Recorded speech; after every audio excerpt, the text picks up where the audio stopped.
आइए लेसिस को एक न्यू लुक देकर इन्हें डिजाइन करते हैं। अस्सलाम वालेकुम। आज की इस वीडियो में मैं सिखाऊंगी कि सिंपल लेसिस को डिजाइनर लेस कैसे बनाएं। ये बाजारी डोरियां हैं जिनसे हम लेसिस को डिजाइन करना सीखेंगे। सबसे पहले हम डोरी की किनारी पर UHU लगा लेंगे, इससे डोरी पिरोने में आसानी होगी। पहले हम इस लेस को डिजाइन करना सीखेंगे। इसके लिए हम लेस को जोड़ते हुए लेस के सुराखों से डोरी को निकाल लेंगे। डोरी को हम जिगजैग तरीके से निकालेंगे, एक बार ऊपर और एक बार नीचे की तरफ। पहले हमने डोरी को जिगजैग तरीके से निकाला था, अब इसी डोरी को वापसी की तरफ मोड़ते हुए हम क्रॉसेस बना लेंगे। इस लेस को आप गले पर लगाएं या बाजू पर, ये डिजाइन बहुत ही प्यारा लगेगा। नेक्स्ट डिजाइन में ये जॉइंट लेस है जिसकी दोनों किनारी वाली साइड पर हम डोरी को बल देते हुए लेस के सुराखों में से निकाल लेंगे। ऐसे ही हम इस पूरी लेस को रेडी कर लेंगे। इस लेस को नेक डिजाइन पर जरूर ट्राई कीजिएगा, ये आपके ड्रेस को स्टाइलिश लुक देगा। अब मैं लेस पर गुलाब की कलियां बनाना सिखाऊंगी। पहले हम डोरी को लेस के सुराख में परोकर डोरी के अंदर से निकाल लेंगे।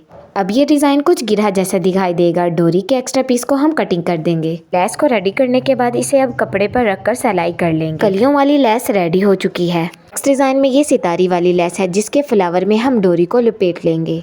याद रहे कि हमने जब भी डोरी को यूज करना है इसकी किनारी वाली साइड पर UHU जरूर लगाएंगे। लेस को मैंने रेडी कर लिया है, अब इसे कपड़े पर रखकर सिलाई कर लेंगे। मेरी आपसे एक रिक्वेस्ट है कि मेरे चैनल को सब्सक्राइब कर लें।